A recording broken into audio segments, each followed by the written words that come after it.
Assalamualaikum warahmatullahi wabarakatuh. Waalaikumsalam warahmatullahi wabarakatuh. Bismillahirrahmanirrahim. Alhamdulillahi rabbil alamin. Wa bihi nasta'inu ala umuri dunya waddin. والصلاة والسلام على أشرف الأنبياء والمرسلين سيدنا ومولانا محمد وعلى آله وأصحابه المجاهدين الطاهرين أما بعد. Saudara-saudara kaum muslimin rahimakumullah, di dalam surah Al-Ankabut ayat 2 Allah subhanahu wa ta'ala memberikan peringatan, ahasiban nasu ayyutraku ayyakulu amanna wa hum la yuftanun.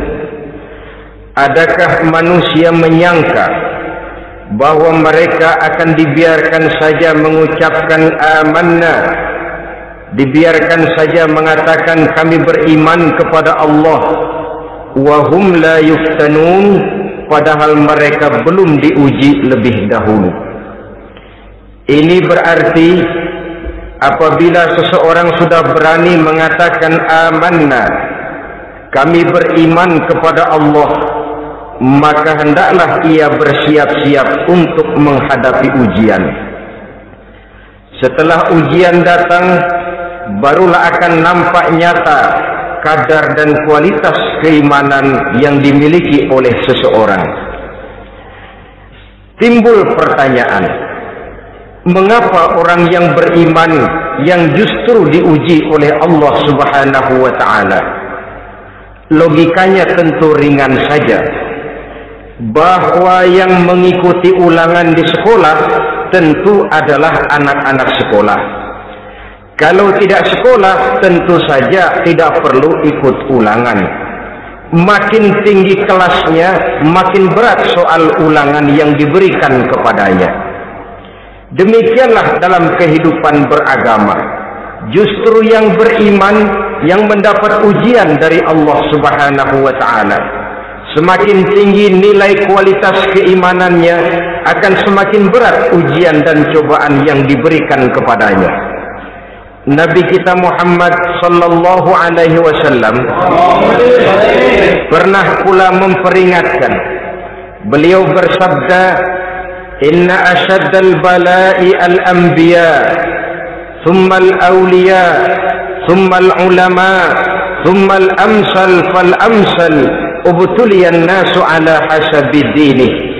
Sesungguhnya ujian yang paling berat adalah yang telah diberikan Allah kepada para nabi-nabi.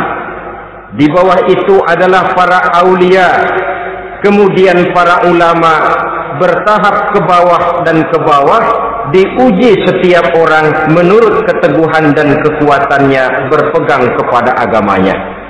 Jadi semakin teguh kita berpegang kepada ajaran agama, semakin dekat kita dengan aturan-aturan agama, semakin berat ujian dan cobaan yang datang menimpa kehidupan ini. Maka persoalan inilah yang akan kita bicarakan pada pertemuan kali ini, tentang cobaan-cobaan yang datang menimpa kehidupan kita. Pokok persoalannya adalah surah Al-Baqarah ayat 155.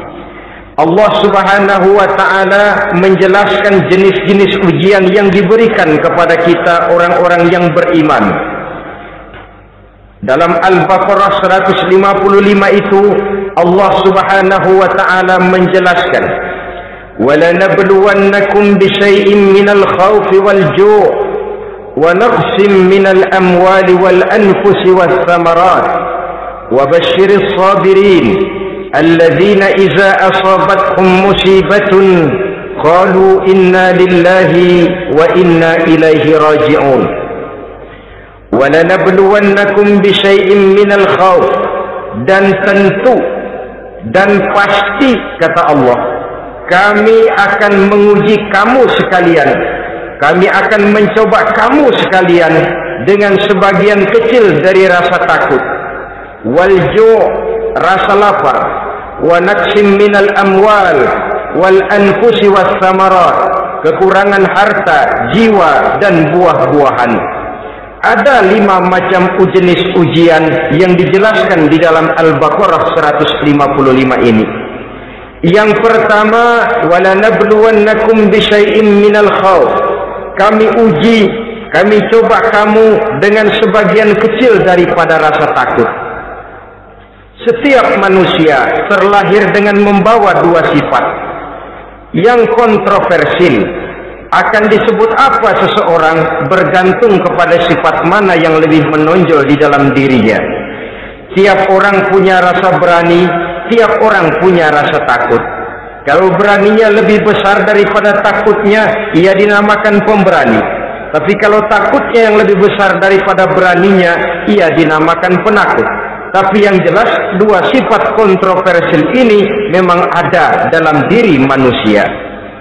Akan diuji kamu sekalian dengan sebagian kecil daripada rasa takut. Takut yang kadang-kadang tidak beralasan. Yang kaya takut jatuh miskin, yang punya jabatan takut kehilangan kedudukan dan pengaruhnya, dan pada akhirnya yang hidup pun menjadi takut mati. Sesuatu yang sungguh tidak beralasan dan menimbulkan kegelisahan di dalam kehidupan. Mari kita lihat dampak yang ditimbulkan oleh rasa takut ini. Ada orang kaya yang takut jatuh miskin. Akibat rasa takutnya ini, pertama, ia menumpuk-numpuk harta sebisa-bisanya dengan menghalalkan segala macam cara. Tidak peduli halal haram, tidak ngerti hak batil, tidak tahu hak dan pantas dan ma'ruf munkar atau tercela. Yang penting ia bisa menumpuk-numpuk harta, menimbun-nimbunnya. Tidak hanya cukup untuk dirinya sendiri, kalau perlu anaknya sudah dipersiapkan untuk jadi orang kaya, cucunya disiapkan jadi orang kaya, anak cucunya, cucu-cucunya, seluruhnya. Dia takut jatuh miskin. Kemudian akibat dari rasa takut ini, ia pun terjebak ke dalam penyakit bakhil bin pelit alias kikir. Tidak sedikit pun tergerak hatinya untuk memberikan bantuan dan pertolongan kepada mereka yang memang memerlukannya. Termasuklah ia ke dalam apa yang diingatkan Allah, allazi jama'a malan wa addadahu yahsabu anna malahu akhlada. Orang-orang yang menumpuk-numpuk harta kemudian menghitung-hitungnya. Dia menyangka bahwa hartanya akan dapat mengekalkan kehidupannya di dunia ini. Dia menyangka hartanya akan dapat mengekalkan kebahagiaannya di dalam kehidupan ini. Maka kerjanya hanya menumpuk dan menumpuk, dan dia sangat takut untuk jatuh miskin. Saudara-saudara kaum muslimin rahimakumullah. Lalu yang kebetulan punya jabatan takut kehilangan kedudukan dan pengaruhnya, maka ia akan melakukan segala cara dan jalan untuk menjaga keamanan dan ketenangan dari jabatan yang sedang didudukinya. Hilang kesadaran bahwa jabatan adalah amanah. Hilang pengertian bahwa kedudukan adalah alat untuk berbuat baik dan mengabdi kepada sesamanya. Yang ada pikirannya hanyalah bagaimana menjaga kedudukan dan pengaruhnya agar tetap ada dalam dirinya. Segala cara pun dilakukan dan kadang-kadang ia kehilangan kontrolnya. Kemudian pada akhirnya manusia pun dilanda oleh perasaan takut mati. Sungguh sangat tidak beralasan sama sekali. Karena mati adalah kewajiban dari semua yang bernama hidup. Dan Nabi mengingatkan, al-mautu babun fa kullun nasi dakhilu. Mati adalah merupakan satu pintu yang setiap orang akan masuk ke dalam pintu itu. Bahkan mati sesungguhnya bisa merupakan nasihat di dalam kehidupan kita. Beliau bersabda, taraktu fikum nasihataini natiqan wa samitan. Aku tinggalkan kepada kamu 2 macam nasihat.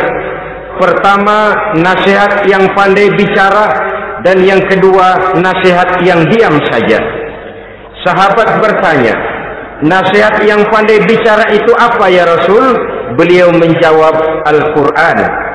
Kalau nasihat yang diam saja apa ya Rasul? Beliau menjawab, mau.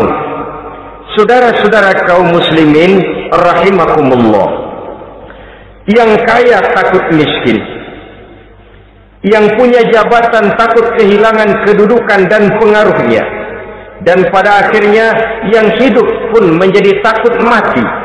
Sesungguhnya takut-takut yang sangat tidak beralasan sama sekali.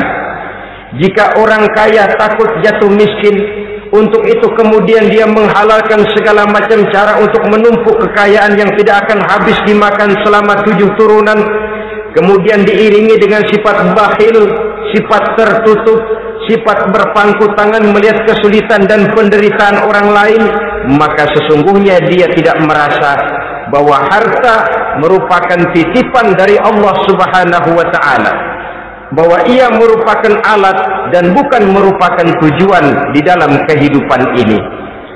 Takut miskin adalah satu penyakit yang mengakibatkan orang lupa diri dan lupa daratan. Takut kehilangan kedudukan dan pengaruh juga adalah penyakit yang menyebabkan orang menghalalkan segala macam cara untuk menjaga kedudukan dan jabatannya. Dan takut mati juga sebenarnya sesuatu yang tidak beralasan, sebab siapa yang berani hidup harus berani pula menghadapi mati. Yang takut mati tidak usah hidup saja, karena mati adalah kewajiban bagi semua orang-orang yang hidup. Oleh karenanya, rasa takut yang tidak beralasan sesungguhnya merupakan ujian untuk menguji nilai-nilai keimanan yang ada di dalam diri kita. Orang kaya diuji dengan hartanya, pejabat diuji dengan kedudukan dan pengaruhnya, manusia hidup diuji dengan akan datangnya mati yang menjemput kehidupannya. Menghadapi ujian-ujian semacam ini, maka marilah kita menyadari, yang kaya tidak perlu takut miskin. Dari Allah harta itu datang, kepada Allah harta itu akan kembali. Yang punya kedudukan dan pengaruh tidak usah takut kehilangan kedudukan dan pengaruhnya, karena jabatan sesungguhnya merupakan amanah dari Allah Subhanahu wa Ta'ala yang harus digunakan dan dianggap sebagai kesempatan untuk berbuat kebajikan sebanyak-banyaknya. Saudara-saudara kaum muslimin rahimakumullah, ini bagian pertama dari ujian-ujian yang ada dalam Al-Baqarah 155. وَلَنَبْلُوَنَّكُمْ بِشَيْءٍ مِنَ الْخَوْفِ, kami akan uji, kami akan coba kamu dengan sebagian kecil daripada rasa takut. Takut yang kadang-kadang saya katakan sekali lagi sangat tidak beralasan. Akibatnya bisa menimbulkan gejala-gejala yang aneh di dalam kehidupan kita. Saudara-saudara, yang kedua, walju, akan kami uji kamu dengan rasa lapar. Kelaparan belum tentu identik dengan kemiskinan. Bahkan di dalam surah An-Nahl ayat 112, Allah Subhanahu wa Ta'ala memberikan contoh yang sangat nyata dan jelas. وَضَرَبَ اللَّهُ مَثَلًا قَرْيَةً كَانَتْ آمِنَةً مُطْمَئِنَّةً يَأْتِيهَا رِزْقُهَا رَغَدًا مِنْ كُلِّ مَكَانٍ فَكَفَرَتْ بِأَنْعُمِ اللَّهِ فَأَذَاقَهَا اللَّهُ لِبَاسَ الْجُوعِ وَالْخَوْفِ بِمَا كَانُوا يَصْنَعُونَ. Allah memberikan contoh bagaimana keadaan satu negeri yang makmur, aman, tenang, tentram. Rezekinya datang dari segala arah. Fakafarat bi an'umillah, tapi sayang sekali penduduknya kufur dengan nikmat yang diberikan Allah Subhanahu wa Ta'ala kepada mereka. Akibatnya fa'azaqahallahu libasal ju'i wal khauf, Allah timpakan kepada mereka kelaparan dan ketakutan bima kanu yasnaun, sebagai akibat dari apa yang telah mereka lakukan.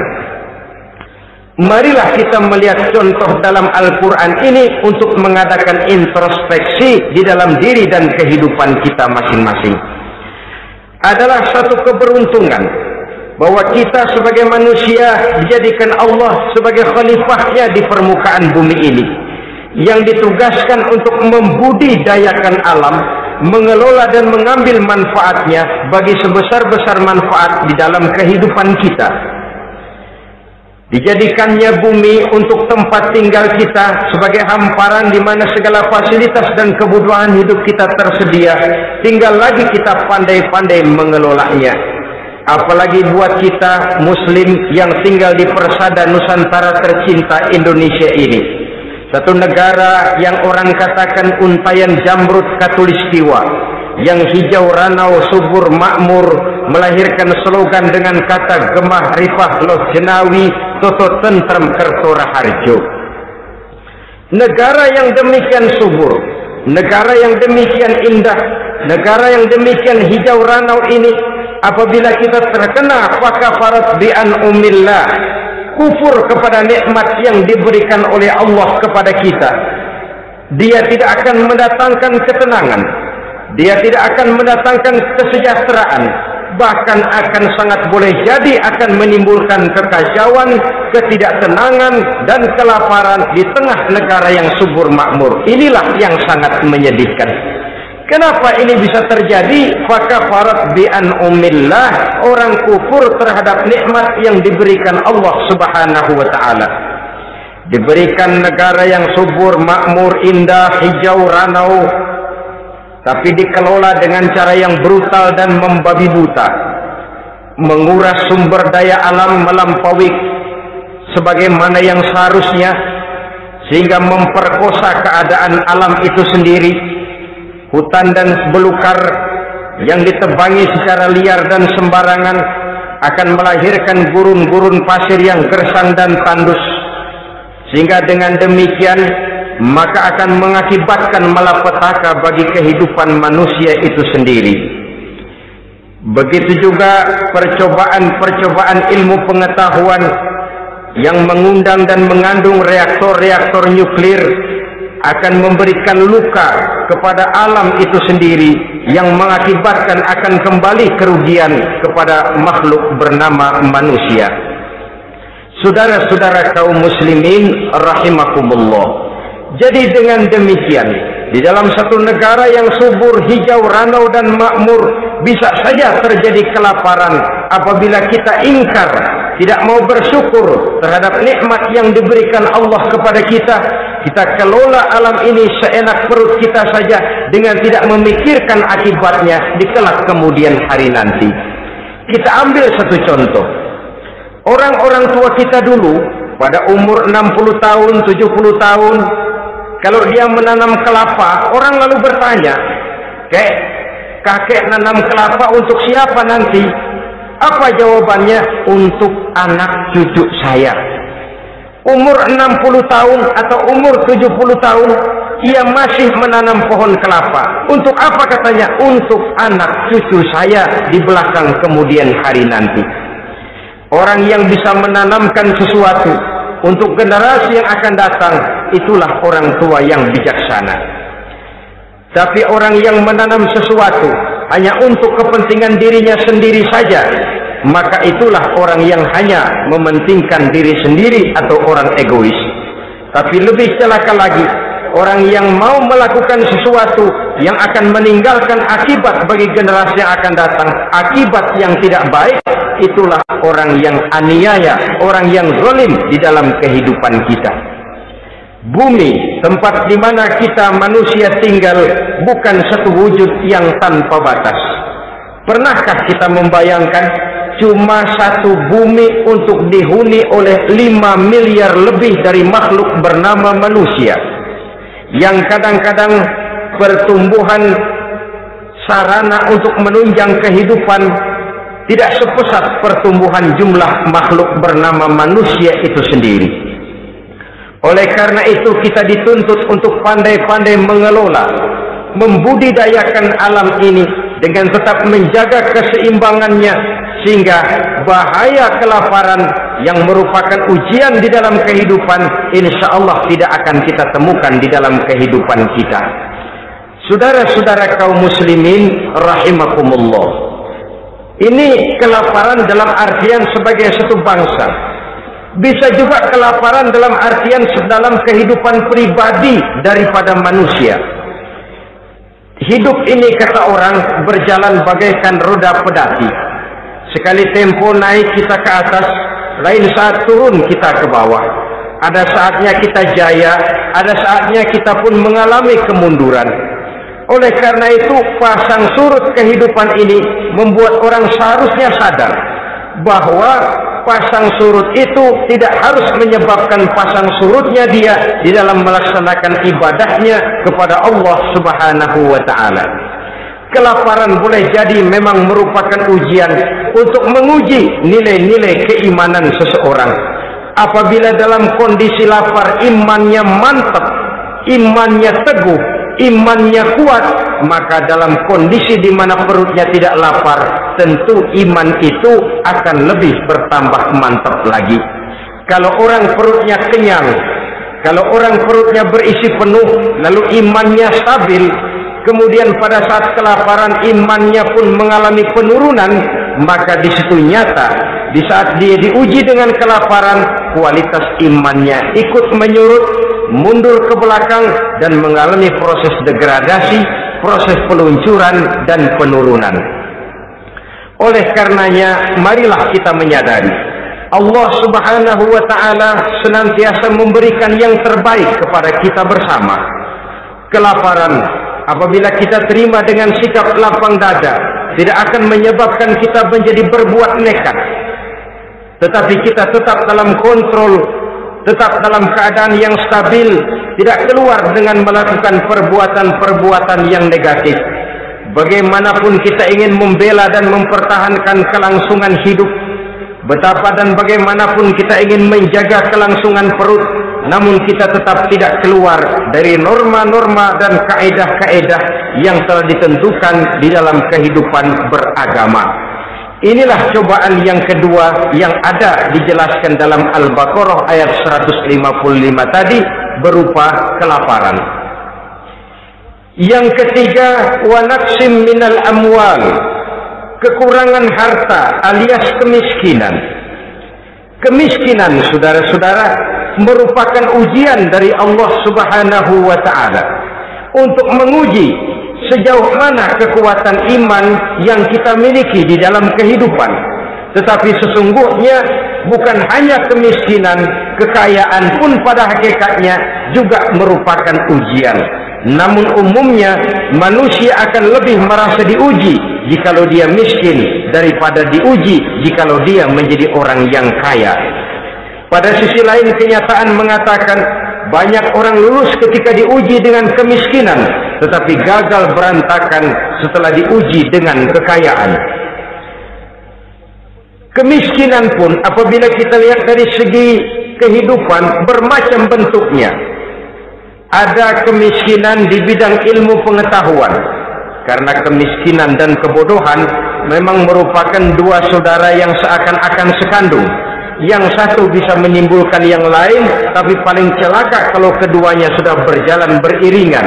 Maksud saya, kemiskinan bisa menimbulkan kebodohan, kebodohan bisa menimbulkan kemiskinan, tapi yang paling celaka sudahlah miskin, bodoh pula. Miskin ilmu. Yang kedua, miskin akhlak. Ini lebih parah lagi daripada miskin ilmu. Kalau miskin ilmu, orang sekedar goblok bin bodoh alias tolol, maka miskin akhlak ini menyebabkan orang kurang ajar, tidak punya budi pekerti, sehingga dengan demikian miskin akhlak sesungguhnya lebih bahaya daripada miskin ilmu. Adapun miskin yang kita kenal pada umumnya dan juga yang dimaksud dalam ayat ini adalah miskin harta. Imam Ali karramallahu wajhah pernah memberikan peringatan, kadal faqru ayyakuna kufran. Boleh jadi kemiskinan mendekatkan orang kepada kekufuran. Dengan kata lain, biasanya kemiskinan bisa membuat orang nekat. Kalau sudah nekat, maka bukan cuma harga diri yang terjual, bukan cuma keluarga yang terjual, bukan cuma nilai-nilai materi yang dimilikinya yang terjual, bahkan iman dan keyakinannya. akidah dan pandangan hidupnya pun tidak akan segan-segan digadaikannya, dijualnya untuk mengatasi kelaparan dan kemiskinan itu tadi. Padahal selalu diingatkan, pandangan dan keyakinan, iman sesungguhnya merupakan intan paling mahal, sesungguhnya merupakan mutiara paling berharga di dalam kehidupan kita. Maka kemiskinan memang merupakan ujian. Banyak orang yang kebal berhadapan dengan segala macam cobaan, tapi pada saat diuji dengan kemiskinan, ia tidak tahan diri, ia tidak sanggup menjaga dan mempertahankan akidahnya, maka akidah yang cuma satu-satunya pun ikut terjual juga adanya. Saudara-saudara kaum muslimin rahimakumullah, mari kita menelusuri bahwa sesungguhnya Nabi menyatakan, ajaban li amril muslim, inna amrahu kullahu lahu khair. Aneh kata Nabi, aku heran kata Nabi, urusan orang Islam ini sesungguhnya semuanya baik. Baik bagaimana? Kalau dia kaya, dia bersyukur, dan itu baik. Kalau dia miskin, dia bersabar, itu juga baik. Jadi kaya bagi orang Islam baik, miskin bagi orang Islam juga baik. Kalau dia kaya, dia kan bisa berkata, alhamdulillah saya kaya, mudah-mudahan harta ini bisa menunjang ibadah saya kepada Allah Subhanahu wa ta'ala. Baik. Kalau dia miskin, dia juga berkata, alhamdulillah saya miskin, mudah-mudahan di akhirat nanti pemeriksaannya tidak lama-lama seperti orang kaya. Ya kalau melarat yang mau diperiksa apaan? Memang nggak punya apa-apa. Yang kaya boleh jadi pemeriksaannya rada surat, banyak sikutannya. Saudara-saudara kaum muslimin, dua persoalan ini baik kalau kita tidak salah terima. Mana yang lebih baik? Tentu yang lebih baik menjadi orang kaya yang bersyukur. Dan itu memang wajar. Kaya, syukur. Miskin, sabar. Yang luar biasa kalau mau tahu, miskin, syukur. Kalau kaya, syukur memang mestinya. Miskin, sabar. Ya mestinya lah, miskin kagak sabar mau kemana?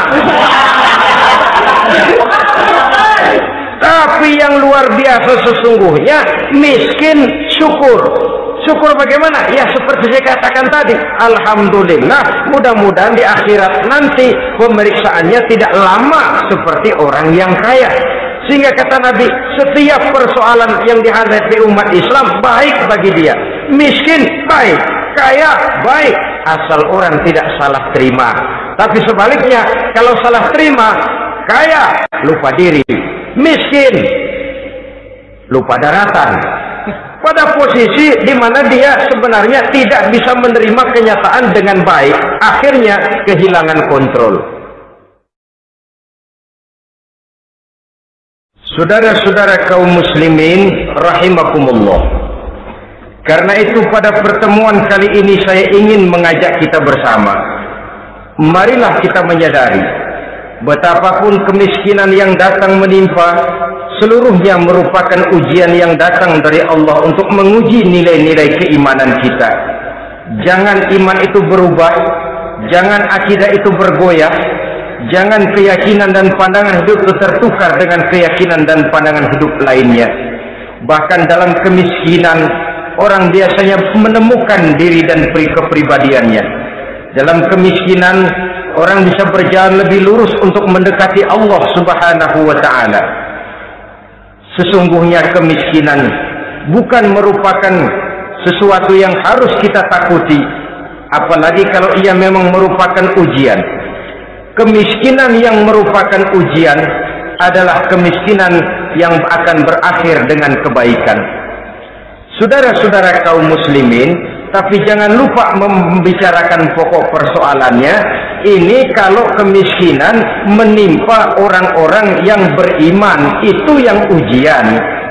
Kalau nggak beriman, melarat, bukan ujian, persekot.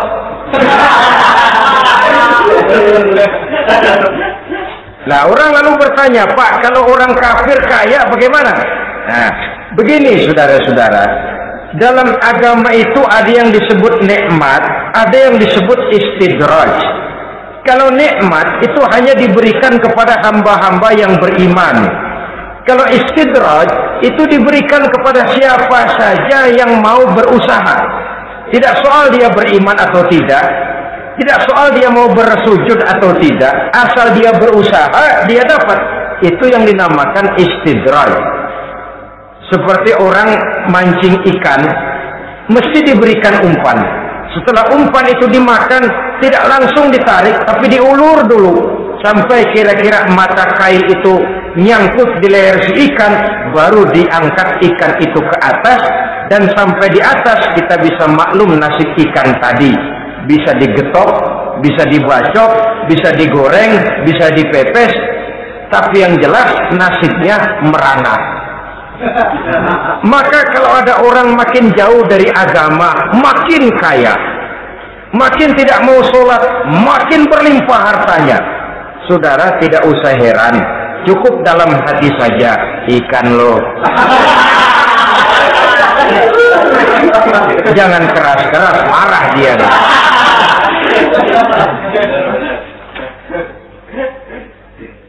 Kemiskinan apabila didasari dengan sikap keimanan merupakan ujian untuk menguji kualitas keimanan seseorang.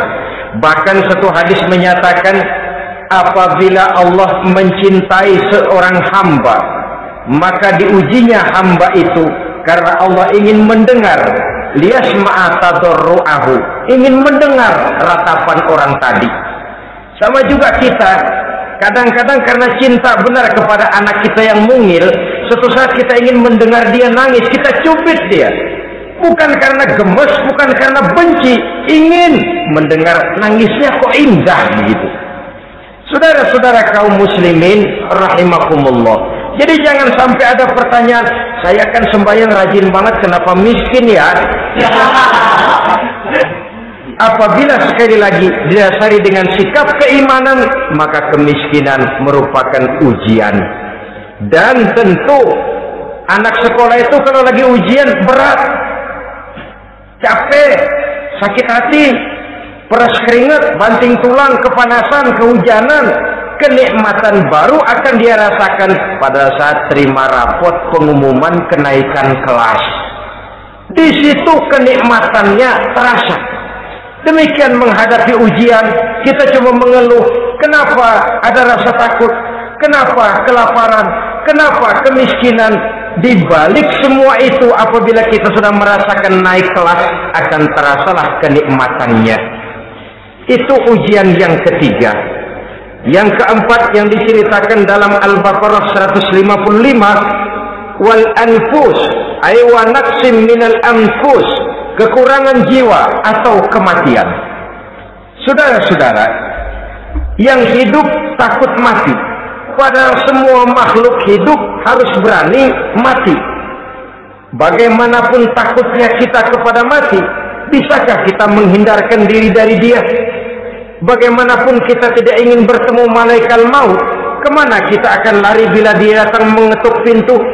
Bagaimanapun kita ingin menghindar dari pertemuan dengannya, kemana kita akan lari apabila dia sudah datang hendak menjemput nyawa? Karena itu memang ada satu prinsip yang dijelaskan oleh para ulama kita, iskariman au mut syahidan, mati dan hidup dua hal yang tidak terpisahkan. Oleh karenanya, kalau memang hidup, hiduplah secara mulia. Kalau mati, matilah secara syahid. Hidup mulia atau mati syahid. Jangan terbalik. Hidup sia-sia, mati konyol. Nilai yang tidak ada artinya. Alangkah nikmatnya hidup yang berisi kemuliaan, dan alangkah indahnya mati dalam nilai syahid. Saya ingin menyegarkan ingatan saudara-saudara kepada sikap Nabi Allah Ismail alaihi salam ketika menghadapi keputusan dari Allah Subhanahu wa taala memerintahkan Nabi Ibrahim alaihi salam untuk menyembelih leher anaknya Ismail, yang ini berarti adalah kematian. Ketika datang perintah untuk menyembelih leher Nabi Ismail, Nabi Ibrahim berkata kepada putranya, "Ya bunayya inni ara fil manami anni azbahuka fanzur maza tara." Ananda Ismail, ayah mimpi diperintah oleh Allah untuk menyembelih lehermu.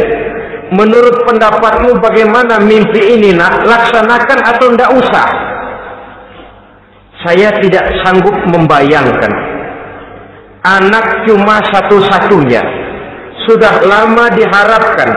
Si buah hati, belahan jantung, pelanjut cerita, penerus sejarah. Ketika anak ini sedang lucu-lucunya, turun perintah untuk menyembelihnya. Ya, kalau anak kita banyak, turun perintah potong leher anakmu, mungkin kita bisa pilih yang mana yang rada bandelan nih.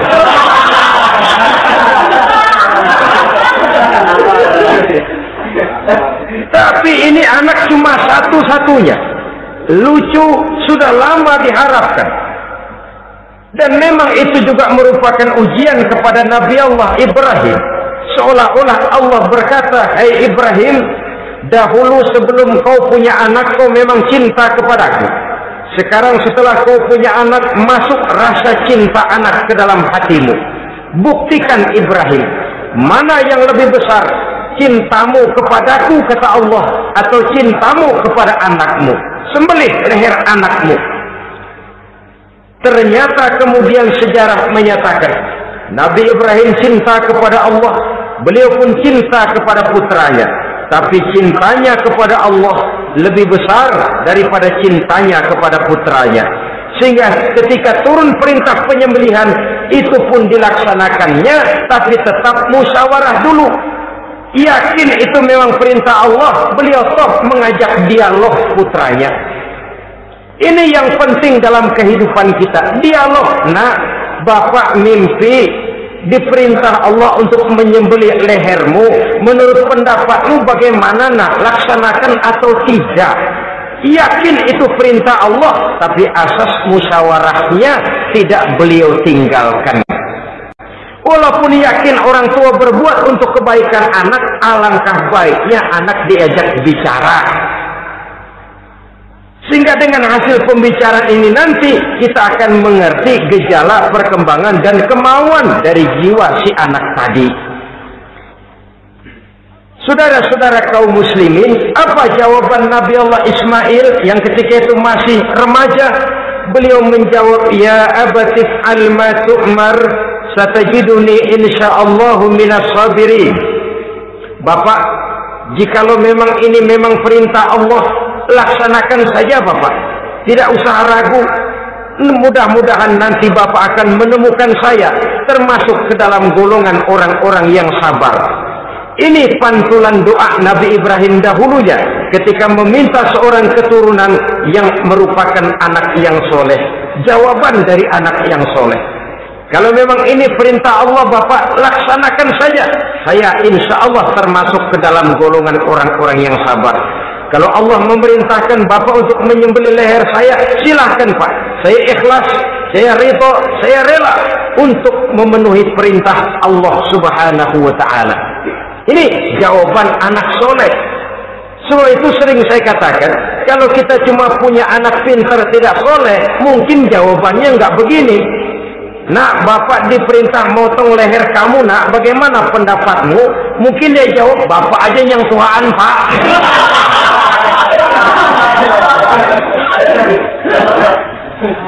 Saudara-saudara kaum muslimin rahimakumullah. Jadi prinsip ini gugur memenuhi panggilan Allah, hidup mulia atau mati dengan syahid. Dua pilihan yang harus dua-duanya bisa kita laksanakan. Iskariman au mutsyahidan. Kalau hidup, hiduplah dalam kemuliaan. Kalaupun mati, matilah sebagai syahid. Sebagai orang yang dikenang kebaikan dan kebajikannya. Sebagai orang yang dekat dan banyak berbuat untuk kepentingan agamanya. Jangan tidak tercapai kedua-duanya. Hidup tidak punya nilai, mati pun tidak punya arti. Sia-sia semuanya. Kita masih hidup, orang anggap enggak ada. Dalam istilah tauhid disebut wujuduhu ka'adamihi. Adanya sama dengan tidak adanya. Dia sih ada apa enggak ada sama, gitu-gitu juga. Alangkah ruginya kalau ada kita dianggap sama dengan tidak ada. Apalagi kalau kita sudah tidak ada, ya tidak ada beneran. Iskariman au mutsyahidan. Hiduplah mulia atau matilah sebagai syahid. Saudara-saudara kaum muslimin rahimakumullah. Mati sesungguhnya juga merupakan ujian untuk menguji sejauh mana persiapan yang sudah kita lakukan di dalam kehidupan ini untuk menyambut, dan tidak cuma sekedar untuk menyambut, tapi juga untuk mengarungi kehidupan sesudah kematian itu sendiri. Sebab kematian bukan akhir dari segalanya. Kematian cuma satu pintu di mana kita akan masuk dan akan berjalan kembali menelusuri fase-fase kehidupan yang telah ditentukan oleh Allah Subhanahu wa taala. Saudara-saudara kaum muslimin rahimakumullah. Pembicaraan tentang kematian ini pun bisa kita evaluasi.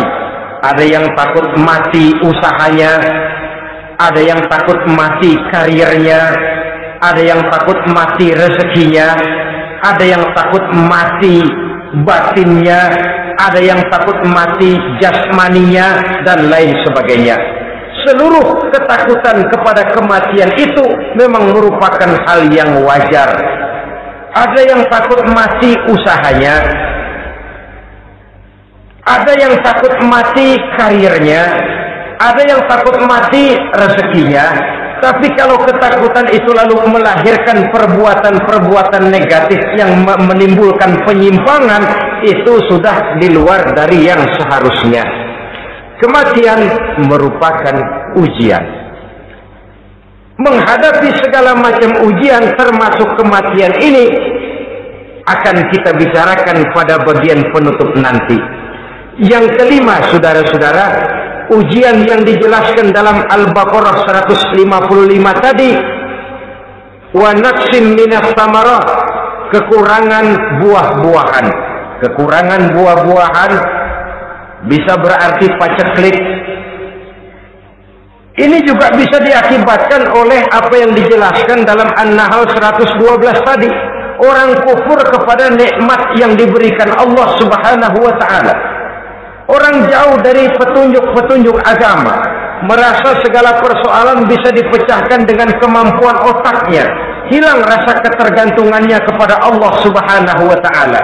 Maka usahanya bisa berakhir dengan yang tidak diharapkan. Sudah bikin target, tahun ini kita bakal panen raya besar. Tahu-tahu tikus ngamuk.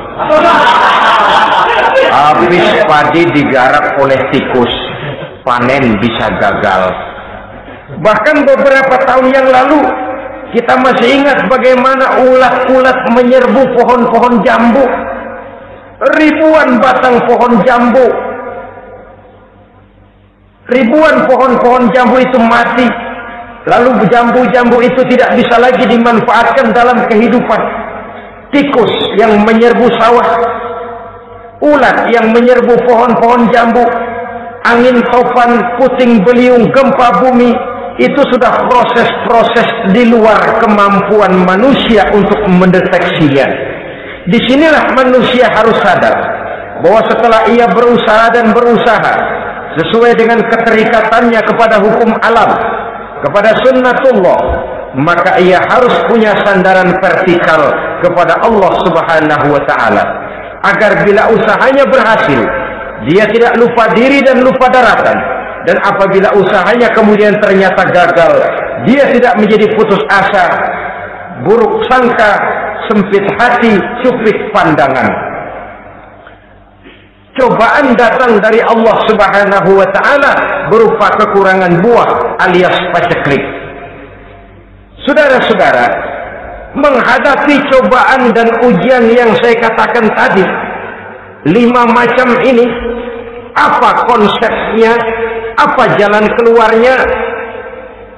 Ayat selanjutnya dalam kalimat tadi menjelaskan, wabasyiris sabirin, menghadapi ujian-ujian dalam hidup, baik rasa takut, kelaparan, kemiskinan, kematian, kekurangan harta, kekurangan buah-buahan. Wabasyiris sabirin, gembirakan orang-orang yang sabar. Menghadapi segala macam ujian tadi, gembirakan orang-orang yang sabar. Siapa orang yang sabar itu?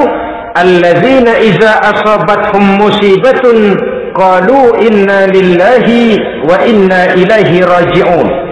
Yaitu orang-orang yang apabila menghadapi ujian, ditimpa musibah, mereka berkata, sesungguhnya kami berasal dari Allah, dan sesungguhnya kepada Allah pula kami akan kembali. Bukan cuma sekedar ucapannya, tapi penghayatannya kepada filsafat yang terkandung di dalam kalimat itu tadi. Maka jadilah dia semacam lipstick, jadilah dia semacam dekorasi. Apabila kita berjanji dan dalam hati kita sudah ada kemungkinan besar kita tidak akan datang, kita tetap menggunakan kata-kata insya Allah. Padahal yang jelas tidak akan mau datang adalah kita. Kita sandarkan dan kita kembalikan itu kepada Allah. Sesungguhnya kami berasal dari Allah, sesungguhnya kepada Allah juga kami akan kembali.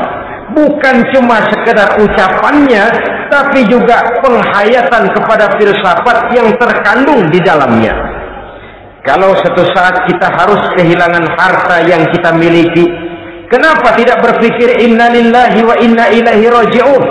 Bahwa dulu pun ketika lahir ke dunia ini tidak ada harta yang saya bawa. Kalau sekarang harta itu hilang, inna lillahi wa inna ilaihi raji'un. Itu yang saya maksud. Kalau sekarang, kalau suatu saat kita harus melepaskan pangkat jabatan yang kita sayangi, kenapa kita tidak kembali kepada inna lillahi? Dulu pun ketika waktu lahir ke dunia ini tidak ada pangkat dan jabatan yang saya bawa. Kalau sekarang harus pensiun, inna lillahi wa inna ilaihi raji'un. Ini kadang-kadang enggak dengar mau mutasi, mau pensiun, mulutnya innalillahi, tapi gerbek-gerbek dukun diusul.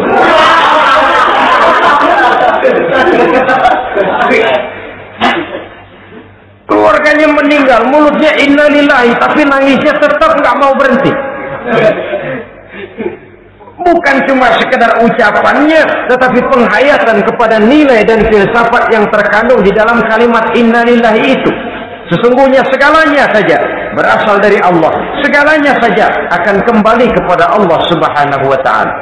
Kalau ini yang kita jadikan landasan, maka sesungguhnya menghadapi berbagai ujian ini kita tidak akan salah singkap, tidak akan salah tingkah, tidak akan salah sikap.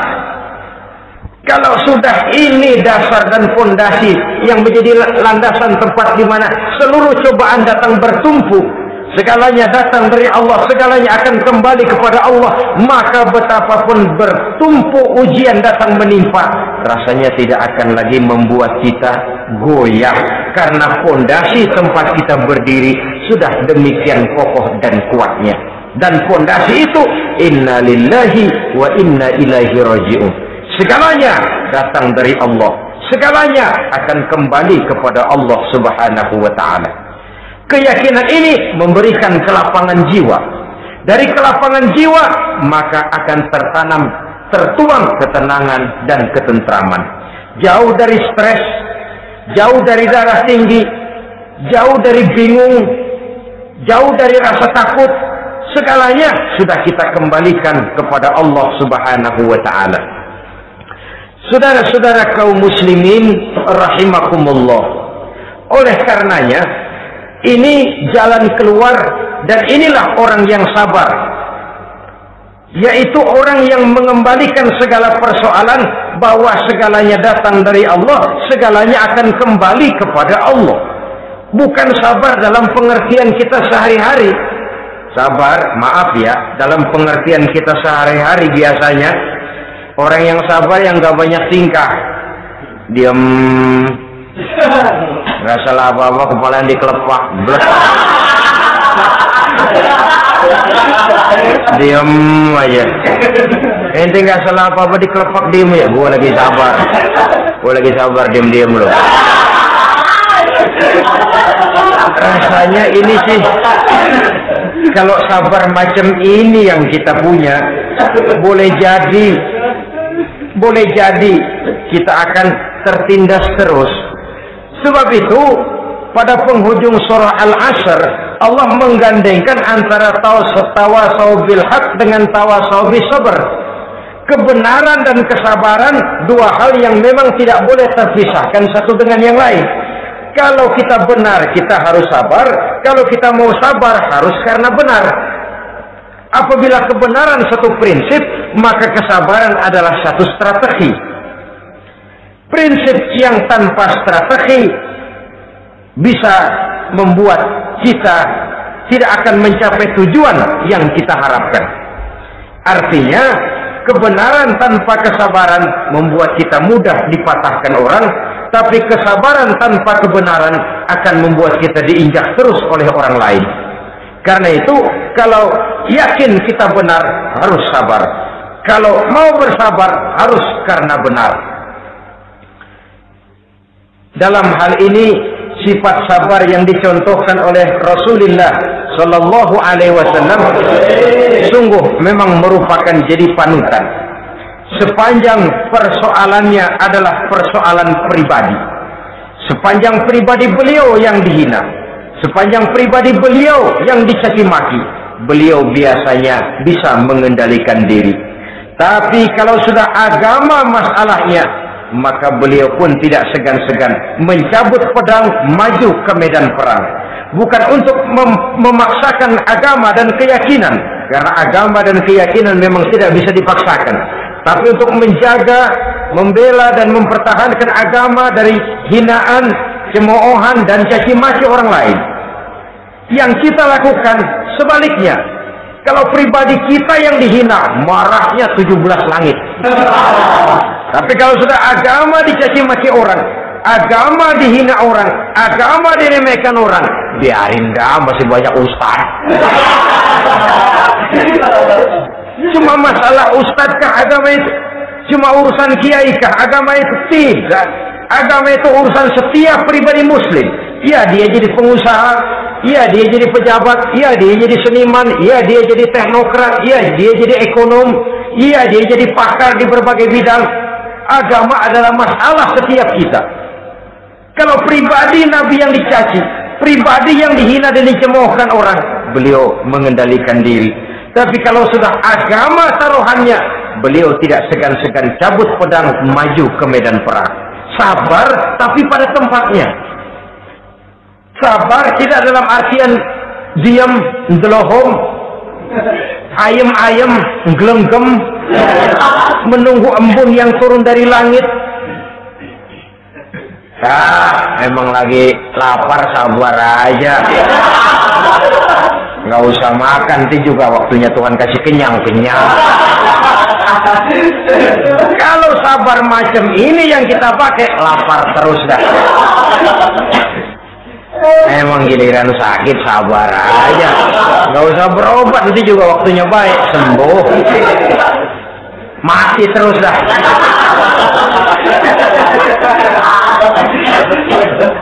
Ya, perkara ada orang sakit tidak berobat sembuh, itu hak Allah. Tapi tidak boleh kita jadikan sandaran, apalagi kalau makom kita dengan Allah masih sedemikian jauhnya. Itu hanya ucapan dari orang-orang yang makom dia dengan Allah itu sudah tidak ada jarak. Permohonannya dipenuhi, kehendaknya dituruti, sebab dia dengan Allah sudah sedemikian dekatnya. Kalau kita masalahnya, yang antara kita dengan Allah ini dilapisi oleh dosa dan kesalahan yang kita kerjakan sendiri, rasanya kita masih harus banyak berbuat sesuai dengan keterikatan kita kepada sunnatullah itu. Orang yang sabar adalah orang yang sadar kepada hakikat dan filsafat yang terkandung di dalam kalimat inna lillahi wa inna ilaihi raji'un. Segalanya datang dari Allah, segalanya pun akan kembali kepada Allah. Harta yang hilang tidak membuat kita gundah. Pangkat yang harus kita tanggalkan tidak membuat kita kecil hati dan tidak akan meninggalkan medan pengabdian. Kenapa? Kita cuma menganggap itu satu titipan. Lain kalau kita anggap itu punya kita, jabatan punya kita. Nah, itu yang kita suka wangkeng. Saudara-saudara kaum muslimin, kesimpulannya banyak cobaan-cobaan dalam hidup. Yang dibicarakan dalam Al-Baqarah 155 ini sebagian kecil dari rasa takut, kelaparan, kemiskinan, kematian, dan kekurangan buah-buahan. Menghadapi segala macam ujian tadi, kembalilah kita kepada dasar inna lillahi wa inna ilaihi raji'un. Segalanya datang dari Allah, segalanya pun akan kembali kepada Allah. Semoga dengan sikap ini kita akan lapang dada menghadapi ujian dan akan semakin tangguh iman dan akidah kita menghadapi cobaan yang datang menimpa.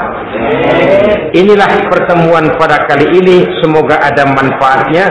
Terima kasih atas segala perhatian, mohon maaf atas segala kekurangan. Usikum wa nafsi bitaqwallah. Wassalamualaikum warahmatullahi wabarakatuh. Waalaikumsalam.